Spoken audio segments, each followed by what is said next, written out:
তরিকা। 19 নম্বর প্রশ্ন, দোয়াতে দরুদ না পড়লে সেই দোয়া আসমান জমিনের মাঝে ঝুলে থাকে। জি, এই কথাটি কি সঠিক? এটি তিরমিজিতে হাদিস রয়েছে এবং হাদিসটি কমপক্ষে হাসান ইনশাআল্লাহ, মারফু যেটি। আর ওমর রাদিয়াল্লাহু তাআলা আনহু থেকে যে মওকুফ রয়েছে তার বক্তব্য হিসাবে সেটা সহি, এবং রাসূলুল্লাহ সাল্লাল্লাহু আলাইহি সাল্লাম থেকে তিনি দলিল না জেনে নিজের পক্ষ থেকে এইরকম কথা বলতে পারেন না যে দোয়াতে দরুদ না পড়লে সেই দোয়া আসমান জমিনের মাঝে মওকুফুন বাইনাস সামাই ওয়াল আরদ, এইভাবে রয়েছে, আসমান জমিনের মাঝখানে সেটা স্থগিত থাকে বা ঝুলন্ত থাকে।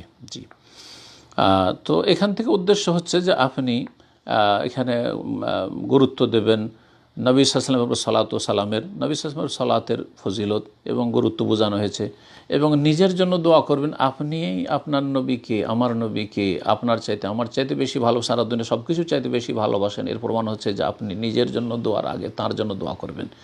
এই ক্ষেত্রে আল্লাহর প্রশংসার পরে নবী সাল্লাল্লাহু আলাইহি ওয়াসাল্লামের শুরুতে দরুদ পড়বেন, আর শেষখানে কমপক্ষে পড়বেন, শেষ আর শুরু, আর মাঝখানেও যদি পড়েন তো ভালো। কেউ বলেছেন 3 বার, কেউ বলেছেন 2 বার, কমপক্ষে 1 বার নবী সাল্লাল্লাহু আলাইহি সাল্লামের উপর দুরুদ বা সালাত পেশ করবেন আপনি আপনার দোয়া। এটি হচ্ছে উত্তম বা সুন্নাত।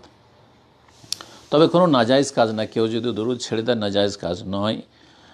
যে আল্লাহ রাব্বুল আলামিন যেন আমাদেরকে উত্তম পন্থায় দোয়া করার, জিকির আজকারের তৌফিক দান করেন। তারপর বলছেন যে আল্লাহুম্মা আইন্নি আলা যিকরিকা ওয়া শুকরিকা ওয়া হুসনি ইবাদাতিকা, এই দোয়াটি কখন পাঠ করতে হবে? এই দোয়াটি সালাম ফিরার পরের জিকিরের মধ্যে পাঠ করতে পারেন, আবার এটা সালাম ফিরার আগে আত্তাহিয়াত আর দুরুদ ইব্রাহিম পড়ার পরেও পড়তে পারেন, অসুবিধা নেই। জি।